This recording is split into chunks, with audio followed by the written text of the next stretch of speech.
I'm sitting on the sofa, looking into the soft glow of the fireplace, a glass of eggnog in my hand. It's Christmas Eve, and in the background, I can hear my wife humming a carol in harmony with the soft tunes coming from the stereo as she sets out the Santa Claus gifts. Even though our children are all but grown now, we still have Santa on Christmas morning. Only instead of dolls and toys, the gifts are sweaters and dresses, movies and CDs, but they are still given with the love that they have come to expect from us. I look over at her, and as it happens so often, she looks back at the same moment. Our eyes lock, and we smile at each other with the look of love everlasting. I think back then to an earlier Christmas Eve many years ago, and to one 2 years before that, when a series of circumstances, fortunate and unfortunate, led Grace to become my lover, and soon thereafter, my wife. They say you sometimes have to go through hell to get to heaven. And that was true in my case. I went through a hell that I wouldn't wish on any man. But if I hadn't, I wouldn't have Grace, and I wouldn't be half the man I am today. Let me tell you my story because there are some lessons to be learned from it. To the best of my knowledge, in the history of the world, there has only been one perfect man, and even he was quite a bit more than just a man. So it stands to reason then that every one of us, at some point in our lives, has done something bad, something that hurts someone else. We've all done something that should have earned us condemnation, at least from the higher powers, and it is because of grace that we don't pay the penalty for our often stupid decisions. In my case, I took someone who was straight, or at least drug-free, and started her on the path to addiction. I introduced Elise Tucker to marijuana when we were just out of high school, and from that one corrupting moment, she slowly descended into the world of junkies and prostitution. It might not have been so bad, except that not long after that, I got her pregnant, we got married, and she eventually gave me 3 children in the space of 4 years, 2 daughters, and a son. It wasn't until we'd been married almost 8 years that I realized what she'd become, behind my back and under my nose, and it took most of my money and all of my self-respect before I was finally free of her. And even then, she left me with scars, physical and emotional, that I still have to this day. My name is Steve Moreland, and I'm 42, far wiser than I was when I was 15. I was born and raised in a suburban area near a mid-sized southern city. My folks were fairly well off, and I did my damnedest to be cool. Although I was on the football team all through high school, I didn't play much, mostly on special teams and the junior varsity. That never stopped me from smoking cigarettes, drinking beer, or smoking pot. That's just the way it was in those days. You'd have thought that when a good friend of mine was killed during my senior year of high school that it would set some of us straight, and in my case, it did for a while. I was on the rebound from that incident when I began dating Elise. We had a class together, and she sort of latched onto me as someone who was in need. Never mind that she already had a boyfriend, a fellow that was a year older, and going to the nearby junior college. We started dating, and soon she threw him over for me.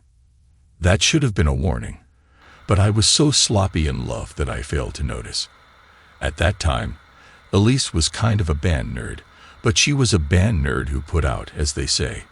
She was a little taller than average and fairly nice-looking, with a body that had all the parts in the right places and in the right proportions.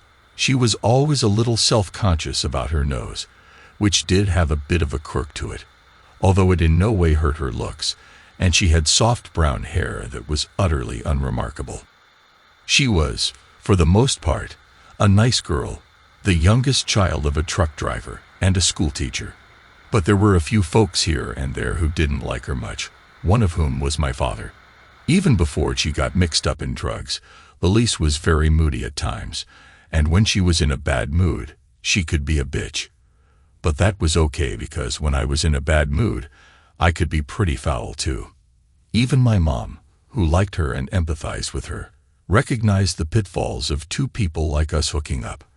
I also think my dad sensed that there were demons lurking in her soul that could devour me if they were unleashed. Plus, he thought I could do a lot better. But I was in love, and besides, he'd supposedly married beneath his station as well, and my mother turned out to be a true princess of a person. The relationship might have run its course if I hadn't gone to college and come back for Thanksgiving break with a renewed appreciation for the wonders of weed. The first day I was back from college was on a Tuesday morning. Alyssa's parents were working, and she met me at the door still dressed in her thin nightgown. We hadn't been together in a couple of months, and we were hot and horny, but I talked her into throwing on some clothes and taking a ride with me. We had a really good parking spot we'd used before, and I drove us there. We got parked, and I pulled out a fat doobie. She kind of looked at me in disapproval, but I guess she'd always been a little curious about it based on the way I talked about it in roundabout terms, so she agreed to try it. She got real giggly, then she turned on me with a passion I hadn't seen in her before. I mean, we had sex before, but it always seemed like she was holding something back. Not this time. She kissed me wildly, and in seconds, we were frantically ripping at each other's clothes. Having sex in the back seat of the car is not the most comfortable experience, but it certainly was an exciting one. We were covered in sweat and laughing insanely as we slowly floated back to Earth from such an incredible high. I quickly learned that it had the same effect on Elise that it had on me. It made her insatiably horny, and we had sex every chance we got that whole weekend until I left that Sunday. We spent the whole Christmas vacation doing pretty much the same thing, although finding the time and space to have sex could be tricky. However, it wasn't all fun and games, and the longer the holiday break continued, the more friction there was. Elise was so horny and fell so quickly into the weed that I would subsequently wonder what she was doing when I was off at college. When we weren't getting stoned and having sex, we were getting a little bitchy at each other, and I think we were probably headed for the inevitable breakup when fate intervened. I'd been back at college for the spring semester about a month when Elise called me, blubbering. Her period had been late. She'd gone quietly to a clinic, and the doctor confirmed her worst fear. She was pregnant. Even though neither of us was at the time very religious, we didn't believe in abortion, and after talking about it, we decided to get married. Needless to say, both sets of parents were not happy, and my dad in particular begged me not to go through with it. But I felt like it was the manly thing, the honorable thing to do. So in May 1983, we were married. Much later, after our daughter Mary was born, I worked out the timeline, and Elise must have conceived on, or about Christmas Day. I would end up doing the same thing with the other two as well. With a wife and a family to support, college wasn't an option, and I got a job working for a drugstore as a stocker and sometime cashier. I couldn't have gotten that job under the same circumstances today, because I'd have never passed a drug screen. But that wasn't standard practice back then, and I soon showed an affinity for the job. After 2 years, I was promoted to assistant store manager at another branch in town, and in 1985, Elise gave me a son, Robert. Just a year later, we had our other girl, Allison. With that, Elise had her tubes tied, and we set about raising our family. Throughout this period, we partied pretty good, but nothing too wild. We'd smoke pot on a fairly regular basis, and occasionally we'd spring for some coke, hash, or LSD. Elise liked the way some of the drugs made her feel, and she was enthusiastic about it whenever we got high, especially since we'd have sex like rabbits when we did. But as the kids got older, the harder drugs fell away from me. Eventually, as I started getting more and more responsibility, I let it start to fade away from my life, and I thought Elise had as well. Let me emphasize that I loved her throughout all of this, even if at times things got a little tense around the house. It was in the fall of 1989, when Allison was 3 and Robert was 4, that Elise decided to go back to work. She found a job as a secretary for a modest-sized electric contractor. At first, I didn't mind because it meant added income that we needed to support a growing family.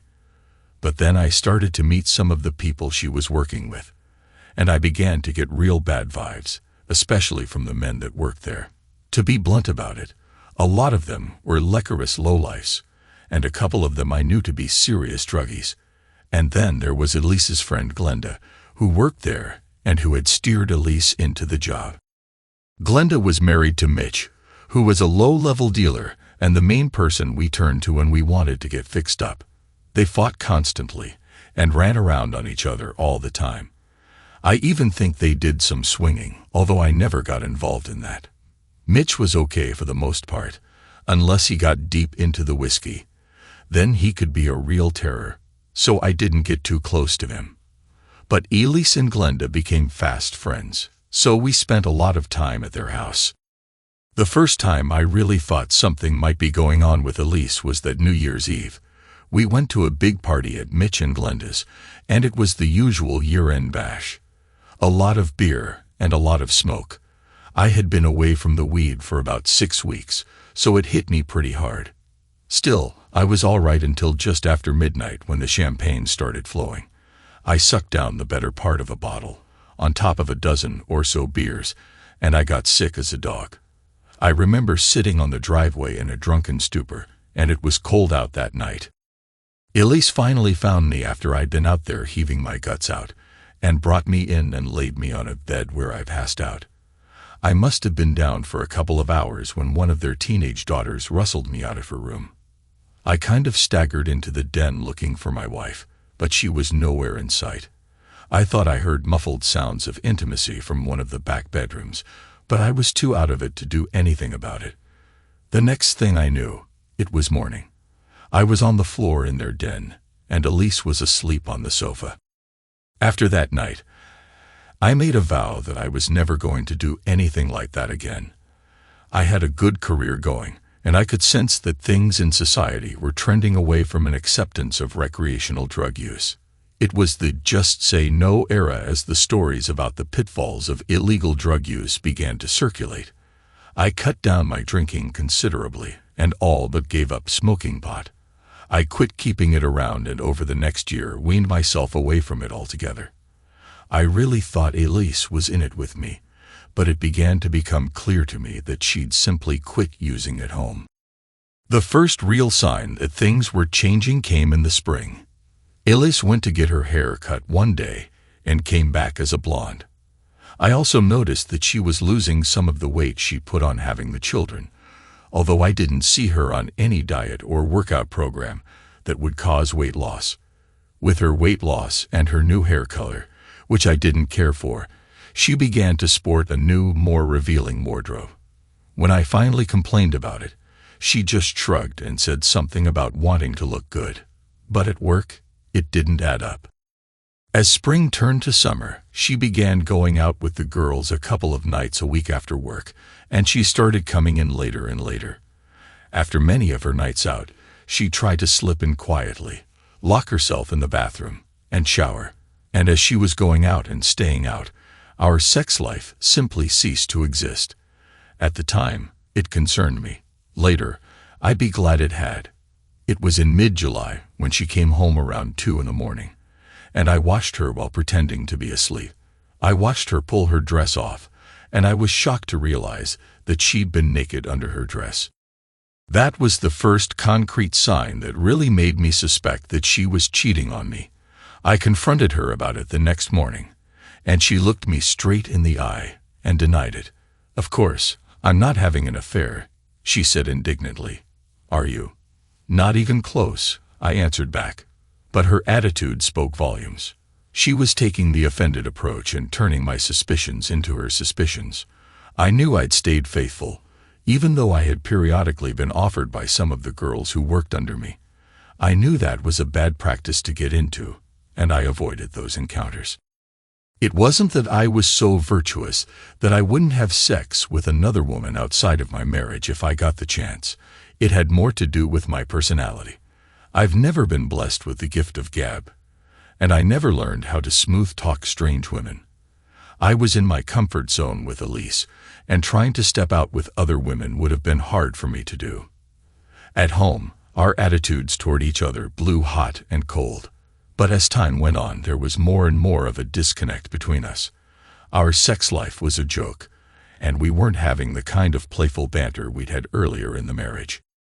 I also began to harp on it when she'd come home just a little bit late, but with the telltale bloodshot eyes and sweet aroma of marijuana about her. Again, she turned it back on me, telling me in no uncertain terms that she was old enough to do what she wanted, that I was the one who had started her down that road, and if I wasn't willing to party with her, she'd find someone who would. Around the end of September, I made a desperate effort to salvage our relationship. I caught Elise on a day when she was off, had her sit down, and we talked. I told her I knew she was smoking pot a lot heavier than she ever had before, and I told her I suspected she was using harder drugs as well. I asked her if she still loved me, and if she still wanted to be married to me. She looked at me tearfully and said she did. "Okay then. I have a few conditions," I said. "I want you to quit that job and find something else. I'd like to see you get into a rehab program, and we need to see a marriage counselor. I'm willing to wipe the slate clean, but only if you're willing to meet me halfway." "I don't know, Steve," she said. "I make good money there, and I like working there. They treat me nice, and I'm definitely not going into any rehab.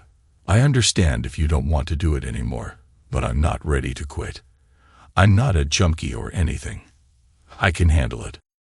She did agree to meet with a counselor, and we went twice. Then she decided that it was a waste of time and money we didn't have, and she quit going, and the pattern of wayward behavior resumed. I started following her around to the bars she'd go to after work. She'd drink with a mixed group of men and women, and some of the places she was going were pretty seedy. I never stayed long enough to see if she went off to motels or anything, because I had to get home to see to the children. But a couple of times, I saw her walk to the back of the bar, toward the restrooms, and stay back there a lot longer than I thought was necessary for her to do whatever business it is that women do in the ladies' room. By December, I had enough circumstantial evidence that I was prepared to take the next step and get concrete proof. By then, our marriage was a joke. We were fighting constantly, and she was coming home late from work just about every other night, looking like she'd been rode hard. I was fed up with Elise, and what I could see was her pattern of lies and infidelities. More than that, she had really shirked the role of mother, as she spent her time running around partying all the time. I was doing most of the parenting because she didn't have time for the children, and don't think they didn't notice. I needed to know what she was doing so I could plan my next move, whether there was any hope of saving our marriage or whether it was time for a divorce. I did 3 things to begin. First, I went to my doctor, ostensibly for a checkup, and while I was there, I asked for a blood test. I wanted to establish 2 things. One, that I didn't have any sexually transmitted diseases, and second, I wanted to show that I was now drug-free. Next, I quietly got samples from all 3 of our children and sent them to a DNA lab in another state. I wanted rock-solid proof, one way or another, that I was or was not the father of my children. DNA testing was not quite as sophisticated then as it is now, but it was advanced enough to tell me whether I was really the father of the children I'd been raising. I didn't think it would make a difference in my feelings for them. I was their daddy, regardless of whether I was really their father. But from a legal standpoint, I had to know one way or the other. If we got divorced, I was going for custody, and my chances would be a lot better if I was their biological father. Finally, I asked around and got the name of the best divorce attorney in town, then went to see him. I laid out my concerns, and he agreed to take me on as a client and referred me to his private investigator. Lily Spradling was a no-nonsense woman in her early 40s whom I would soon learn knew everybody in town and everything about them. I told her what I wanted, and she took on my case. It was already starting to cost me an arm and a leg, and I still didn't know anything concrete. It all came to a head on Christmas Eve. It was the custom of her company to close up the shop around 1 o'clock in the afternoon on Christmas Eve and invite all of the employees to a big party in their warehouse. I figured that Elise would party for a couple of hours, then come home so we could do some last-minute shopping. then get the Santa Claus stuff ready for the kids, so it would be waiting when they got up at the crack of dawn on Christmas. But 6 o'clock came and went, and no Elise. Then 9 o'clock passed with no sign of her. I started calling everywhere I could think of. Glenda, who was also out of pocket, the jails, hospitals, and she was nowhere to be found. I was livid. She didn't even have the decency to curb her antics on Christmas Eve. I was still up waiting for her around 10:30 when I heard a car door slam, and I saw my wife stumbling up the walk to the house. She saw me standing there, and I was shocked. Her face just fell, and she tried to push past me, but I caught her, and I was overwhelmed by the smell. She reeked of sweat, and you can imagine. Hell, she even had some of it dried in her hair, and her eyes were completely unfocused, like she'd spent a hard day getting high. I stared at her, and she averted her gaze.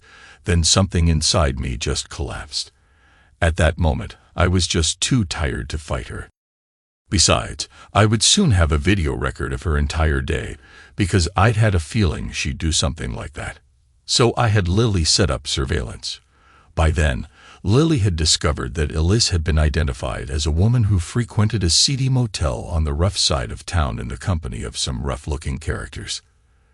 Lily had bribed a clerk at the motel, and she had been allowed to plant a hidden camera in one of the rooms, with the understanding that if Elise showed up, she and whoever she was with would be steered to that room. Elise and I spent a tense Christmas day, circling each other while I waited for the bomb to drop. It was the calm before the storm. I knew Elise was off work for the next week. They always closed up for the week between Christmas and New Year's, so I wasn't as worried about what she'd be doing. The day after Christmas, Lily called me at the store, and her voice sounded urgent. "You need to come see the tape from the other day," she said. "How bad is it?" I asked. "Worse than anything you can imagine," she said. Now, I figured Elise had a boyfriend, maybe two, but I was not prepared at all for what I saw on Lily's surveillance tape. Lily had me sit down in the empty office of one of her associates, plugged the tape into the VCR, and left me alone to digest what was on the tape. Before she started the tape, she handed me a surveillance report chronicling Elise's behavior before she arrived at the motel. That really was all the evidence I needed because it was pretty graphic in itself. I don't know how Lily did it, but she had somehow gotten her associate into the company's party, and he had eyewitness accounts of what went on. It started off as a conventional party, lots of drinking with some smooching under the mistletoe. Nothing too dramatic. After an hour, though, the Christmas carols that had been on the boombox were changed to dance music, and Elise was seen dirty dancing with several people, including her friend Glenda. According to the report, Elise and Glenda had all but had sex in the middle of the room, while the men in attendance surrounded them and cheered them on. Then it hit the fan. Elise was seen headed out to the parking lot in the company of some guy. The PI set up a post where he could see what they were doing. First, they lit up a joint, and while they were smoking it, he pulled out a vial, and they shared several spoons of coke. When they were finished, he saw Elise's head drop into the man's lap, and he could see the man's head thrown back, a look of pleasure on his face. After a few minutes, Elise's head popped back up, and she was wiping something off her mouth as she smiled wickedly. Then they returned to the party. About 5 o'clock, the party broke up, but instead of driving home, Elise followed several pickup trucks to the motel where she had been seen before. And that's where the tape started. My wife, my soon-to-be ex-wife, entered the room in the company of 4 guys whom I describe as hard-looking. They were all around 6 feet and well-built, and a couple of them were even fairly good-looking if you like men who are a little rough-edged. 3 joints were fired up and started making the rounds while one of the men sat at a table and began drawing out several fat lines of coke. As the room filled with smoke, everybody, including Elise, took a line up each nostril, and she giggled seductively when she had done hers. Then they got down to business. What I saw on the tapes put every spicy movie I had ever heard of to shame. Her performance with all the guys was at a professional level. I'd seen enough. But I did fast forward through the tape just to get set in my mind how bad it had gotten. And it did get worse. By then, though, I was numb to any further shock. So when she took on all 4 of them at once, it just didn't really register. I guess the look on my face spoke volumes, because Lily had her associate, the one who'd tailed Elise at the party, take me to a nearby bar for a medicinal drink. After a couple of beers with Burl, short for Burlington, I felt a little better.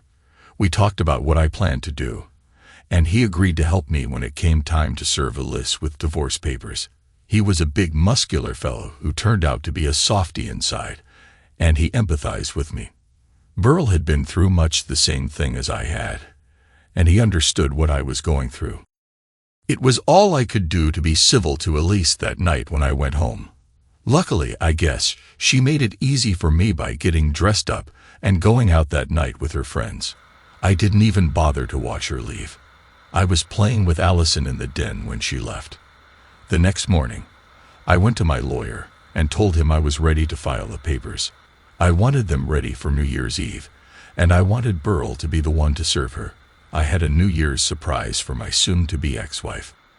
For New Year's Eve, I told Elise that I was going to have to work until closing at 9 p.m., and that I'd rather just spend a quiet night at home. I begged her to stay home with me, knowing full well that she'd do nothing of the sort, which I had planned on. As always, she was planning on going to Glinda and Mitch's year-end party, and she just sort of laughed at what she thought was my pathetic attempt to guilt her into staying home. "If you want to be a stick in the mud, go right ahead," she said. "But I'm ready to partay." "Can't you at least stay long enough to keep the kids until I get home from work?" I asked. "Why?" she sneered. "Why should I let the little rugrats cut into my fun time? I'll get a sitter if you can't tear yourself away from that store in time to keep your precious little babies." I was stunned. I knew she lost interest in parenting, but the cold way she talked about the children just floored me. It would make what subsequently happened hard to fathom. "That's quite all right, Elise," I said slowly. "I'll make the arrangements. You don't have to lift a finger for your children one little bit." I called the neighbor's teenage daughter, who was the kids' regular sitter, and asked her to keep the kids for about an hour. She agreed, and I told her to call the store as soon as Elise left the house. A little after 6:30, the girl called, and I turned over the store to my assistant. I called my brother, who had agreed to meet me at the house to help pack up Elise's things. His wife drove him over and left with my children, who were told they were going to spend the night with their grandparents. We got all of Elise's belongings packed up and moved in my pickup truck to a storage facility, then drove to Mitch and Glenda's a little after 10 o'clock. Burl was sitting in his car, in a secure location, watching the house. "She hasn't left," Burl said. "It's a pretty safe bet she's there for the night." "Good," I said. As he poured me a cup of coffee from a thermos he had with him, we watched the house as several people came and went until the stroke of midnight. As the sounds of fireworks and other revelry erupted all around us, the 3 of us got out and approached the house. At first, no one answered the door, probably because they couldn't hear over the din. But Burl pounded on the door, and finally, someone I didn't know opened the door. "Elise Moreland," he boomed as we stepped into the foyer. It took a few minutes before someone could fetch her to the door, and she looked awfully wasted when she showed up. "Yeah. What?" she began. Then she saw me and my brother standing on either side of Burl, and I think our faces told her we weren't there to join the party. "What are you?" she began again, but Burl cut her off. "Elise Moreland," he said as he slapped one of the letters he had with him into her hand. "You are served. This is a petition filed in civil court by Mr. Steve Moreland, seeking divorce on the grounds of adultery and mental cruelty. And this is an injunction from the court preventing you from coming within 1,500 feet of the domicile formerly occupied by you and said husband. And this envelope contains the key and the address to a storage facility where your belongings have been moved." "You sorry son of a..." Elise sputtered, and I could see Mitch, Glenda, and all of their friends starting to amass behind her. "I gave you a chance, Elise," I said evenly. "I gave you the opportunity to clean up your act, and you chose to betray me. You've made your bed. Now lie in it." We heard a cacophony of outrage building, so Burl opened his jacket, revealing the pistol in his belt. He put his hand on the handle and stared down the crowd. Then we turned and strode purposefully out of the house as the door slammed shut behind us. I doubt that Burl would have used his pistol, but it had made for a very effective peacemaker. Then I went to my folks to spend what was left of New Year's Eve and gird my loins for the battle to come. It wasn't long in coming. Truth is, Elise started stepping in her own mess right from the get-go, and it was the beginning of the year from hell. While we had been packing up her things, I'd hired a locksmith to come to our house and change the locks, but that didn't stop Elise. While we were spending New Year's Day at my parents' house, she broke a window in the kitchen door to get into the house and apparently ransacked our bedroom. Perhaps she was looking for something. I'm not sure. It didn't matter. I called the police and had her charged with breaking and entering, because it was her first arrest, and because it was done in conjunction with my serving her the night before. Her lawyer managed to get the charges dropped. A week later, I got my blood work back from the doctor and breathed a sigh of relief when everything came up negative. I added those documents to my growing evidence file, then got more good news the following week. The DNA results revealed that all 3 of the kids were indeed mine. Whatever Elise had done behind my back, she'd started doing after the babies were born. That made my strategy easy. I was going for full custody, and I was only going to allow Elise supervised visitation. To my bafflement, she fought everything tooth and nail.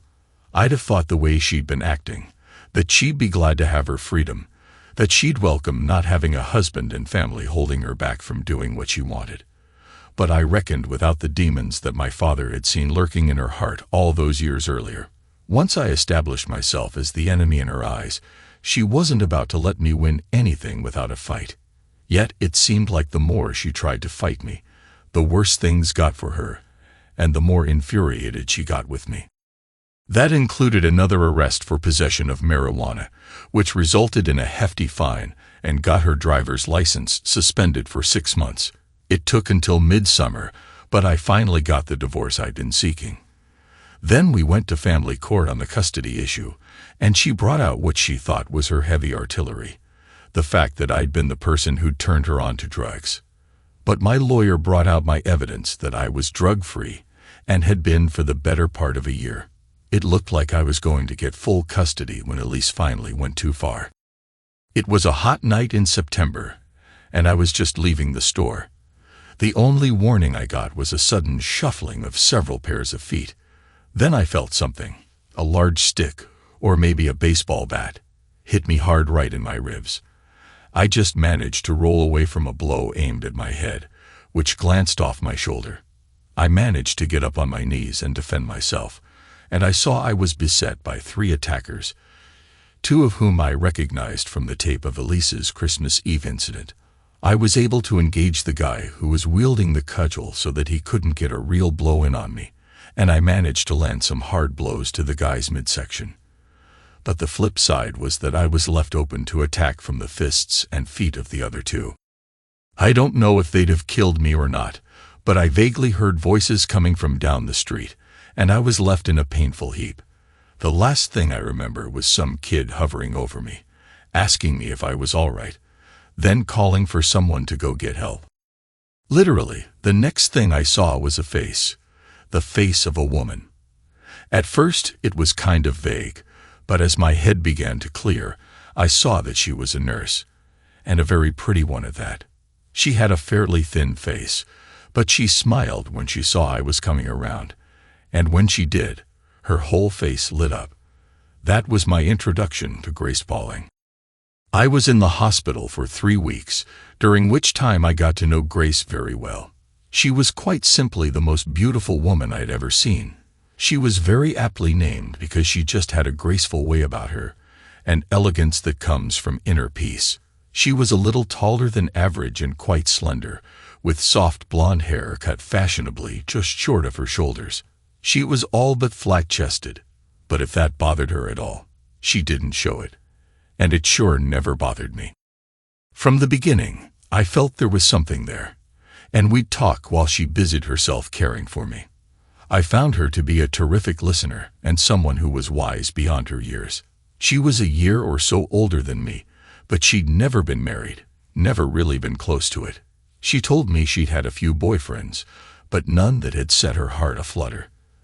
Then she smiled that megawatt smile and winked at me. While I was in the hospital, I met several times with the police, and it became pretty clear that I'd been attacked at the behest of my ex-wife, for reasons that I just couldn't understand. She and her friends were arrested and charged with attempted murder. I let her sweat until the beginning of the next year. Then I met her to make a deal. If she relinquished all custody claims, I would see about getting the charges reduced to aggravated assault. "Why should I help you?" she snarled. "Because I really don't think you want to spend the next 15 years in prison," I said. "I'm giving you the choice between 3 to 6 years and the possibility of occasionally seeing your children as opposed to 15 to life, and never seeing them again. Don't be as foolish as you were when you rejected my offer to save our marriage. Remember, I'd have overlooked all the stuff you'd done up to that point if you'd done what I asked. If you'd quit that job, gone into rehab, been serious about counseling, none of this would have happened. But you declined, and where did it get you? You're unemployed, you're still struggling with your issues, and now you're about to become a convicted felon." "You haven't got anything on me," she said. "Oh," I said, and this time I sneered at her. I was through being Elise's doormat. "You should hear the story your friends are telling," I said. "They're saying you hired them to beat me up. They're telling the cops that you wanted me dead. They're rolling over on you, Elise, and the only chance you have is to cut a deal." I could see her shoulders slump at that. In the end, she gave it up and did make a deal with the DA to plead guilty to aggravated assault. She went off for a term of 3 to 6 years, and I was finally rid of her for all intents and purposes. But it had left me financially drained and emotionally wasted. I was forced to sell the house and moved back to my parents' home with the 3 kids. My mom was a godsend, helping take care of the children and trying her best to ease their fears. After getting out of the hospital, I had another 2 months of rehab, during which time I couldn't work. I was on company insurance, plus I got workers' comp, but the Christmas season was approaching, and they needed a store manager on site.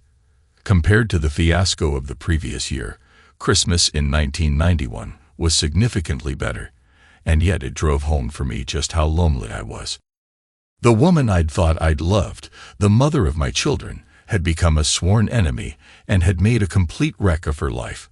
Money was tight, so I wasn't really able to do for the kids like I wanted. I was still in some pain and sinking into depression over the way things had gone the previous 18 months. And then it got worse. After the first of the year, the company I'd been working for gave me a choice. I could take a manager's position in another state, or I could accept a layoff. I did neither. I tendered my resignation and found a job working the floor for a large retail store. It was a significant come-down from a manager's position, and I made quite a bit less than I had before. Basically, it was like starting over in my career, but it was easy work, and the hours suited me because they allowed me to be home in the evenings with my children. I rented a small house, and we moved out of my parents' house. It was in a fairly low-rent neighborhood, and there wasn't much to call it home. All in all, that winter of 1992 was the lowest point of my life. The only good thing about it was that I resisted the siren call of drugs and alcohol. After seeing Elise's self-destruction, I knew better than to go that route, but I'd be lying if I said I wasn't ever tempted. Then an angel crossed my path for the second time. It was on a Saturday. I was in the grocery store with the kids, and they were being a handful. By this time, they were 8, 6, and 5, and while they were good kids, they were kids. I was fussing with Robert, who was really acting out, when I heard a voice from behind me. Steve Moreland," I heard. I turned to see Grace coming over to where we were. We hugged, and then she dropped down and greeted all three of the children by name. I was amazed. She'd only met them once or twice, and yet she knew their names and how old they were. That was the first time I saw just how gifted she was with children, because they calmed right down. We chatted, and she seemed real concerned about how I was doing. Then we sort of looked up at the same time, and our eyes locked. It was just for a moment, but I think in that one moment we knew the spark was there. "Look, would you like to go to dinner sometime?" I said hesitantly. "Heck, I owe you for all the care you showed me when I was hospitalized." "Steve, I was just doing my job," Grace said. "But I have to say it was a pleasure, and I'd love to go out with you. You have any plans for tonight?" I just stared at her. Later, when I got to know her better, I learned that was her way. She's very direct, and she knows how to cut to the chase without going through a bunch of nonsense. Anyway, we exchanged phone numbers. Then she gave me a little kiss on the cheek. It was nothing, really, but it sent goosebumps all over my body, and my little Allison picked up on it right away. As we were finishing our shopping, she just blurted it out. "Is she going to be our new mommy?" she asked me. "Oh, I don't know, sweetheart," I said. "It's way too early to say." "Why? Would you like for her to be your new mommy?" "Oh, yes," she said happily. "What about you guys?" I asked Mary and Robert. "You think you could accept Miss Grace as your new mommy?" "Sure, Dad," Robert said. "She's pretty neat." "We'll see then," I laughed. "But it's awfully early, and she may have something to say about it." "But you do like her, don't you, Daddy?" Mary said in her typical quiet, introspective voice. "Yeah, I do," I said. "But like I said, we've got a long way to go before we get to that point." That night, I took Grace to a steakhouse. Nothing fancy, but a place with a good atmosphere and good food. And I learned that she was everything Elise was not. I can't say she's perfect because she does have her moments, but I've never met anyone with a sunnier disposition, never been around someone who has such a positive outlook on life. With Elise, doom and gloom were right around every corner, and she spent endless amounts of energy worrying about things she had no control over, things that were over and done. She was so filled with regret and remorse that it always tended to drag me down. With Grace, every day is a new opportunity. She is a forward-looking person, a planner, someone who is well organized, and she never wastes a minute worrying about the past. Once the day is over, she puts it behind her and only refers to it if she absolutely must. It didn't take long before we knew we were falling fast in love. After we'd been dating about 6 weeks, I took her to meet my family, and they were very impressed. My father, in fact, took one look at her and told me to do whatever I needed to do to keep her. The kids, of course, fell in love with Grace almost as quickly as I did, and she fell right into the surrogate mother role. As the summer progressed, we started getting intimate, but we both shied away from sex, at least initially. After my experience with Elise, I was afraid of letting myself go with a woman, afraid to let my feelings loose, and she was simply not someone who engaged in casual sex. "When I make love with you, I want it to be the sealing of a bond of love," she told me one night, as we were sitting on the sofa in my house after she'd come over for dinner, the way she had been for months. It was mid-November, and we were starting to talk vaguely about a life together. "I love you, Steve, but I don't want you to do this until you're ready. Until we're both ready for this to be a long-term commitment," she went on. "I gave my virginity away a long time ago, in college, to a guy I thought I was in love with, and he broke my heart. Since then, I've waited for the right man. I think you're that man. But until you're ready to take that last step, to walk in faith with me, then it's not going to happen. God, Grace, I do want you so badly, but you don't know how good it makes me feel to hear you say that," I said. After what I went through with Elise, to hear a woman equate sex with love is music to my ears. "Soon, my love," she whispered. Then she kissed me slowly and deeply. A week or so later, I went to my mother and told her I was going to ask Grace to marry me. And she did something she'd never done for Elise, I guess because of the forced nature of our marriage. She went to her bedroom, to her jewelry box, and pulled out her old engagement ring. She handed it to me with tears in her eyes. "Give this to her with my blessing," she said. "It's not a big fancy diamond, just a small stone in a common setting. But I have a feeling with her it will mean far more than some shiny new bauble that'll cost you an arm and a leg. There's an awful lot of love in this ring, and I want her to have it. She's the best thing that's ever happened to you, and I want her to know it." I decided to wait until Christmas Eve to make my pitch. I had decided that we'd do Santa Claus at my folks' house, where they would have their stuff with their cousins and grandparents. And two, I wanted to be alone with Grace that night. I picked her up at the hospital after I got off work, then went to my folks to pick up the kids for Christmas Eve service at the church, where Grace had long been a member and where I'd started going. Grace sang in the choir, and I stared lovingly into her eyes as they sang.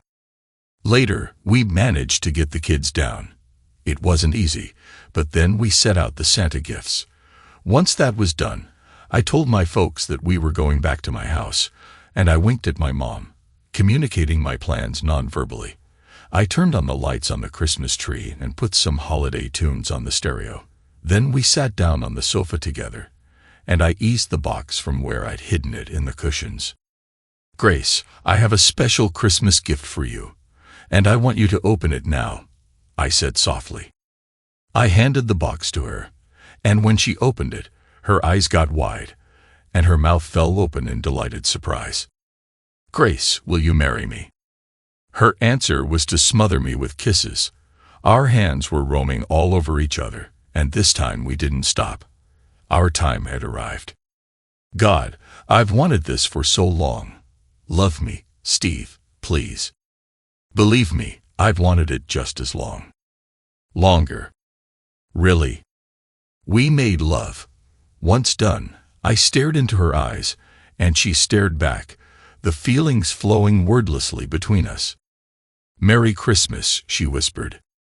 "Merry Christmas to you, love," I answered back. Grace and I were married in our church in mid-March, and we've enjoyed almost 14 years now of wedded bliss. My children soon became hers, at least in her heart at first, and they took to their new mommy like ducks to water. There have only been 2 dark clouds on our life together since then. One is the fact that Grace was unable to give me a child of her own. We tried like the Dickens, and we finally learned that there was a problem with her uterus. Typically, Grace never dwelled on her misfortune and concentrated on helping me raise the children we had. The second came after we'd been married about 6 years. I got a call out of the blue from Elise, and she told me that she contracted HIV several years earlier, and now she was dying of AIDS. She'd gotten out of prison after 3+ years and ended up on the street, turning tricks.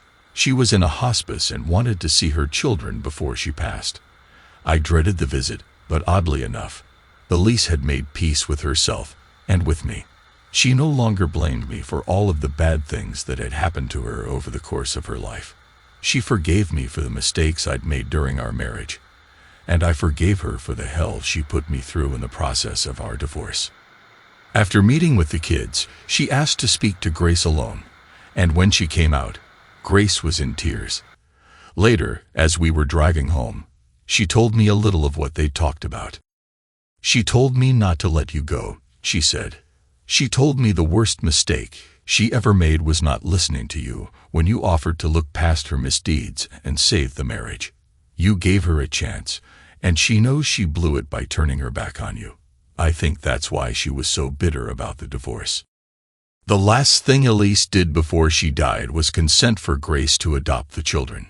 She'd resisted it through all of her hard, bitter years after the divorce, but in the end, she did the right thing and gave the love of my life the opportunity to truly be a mother.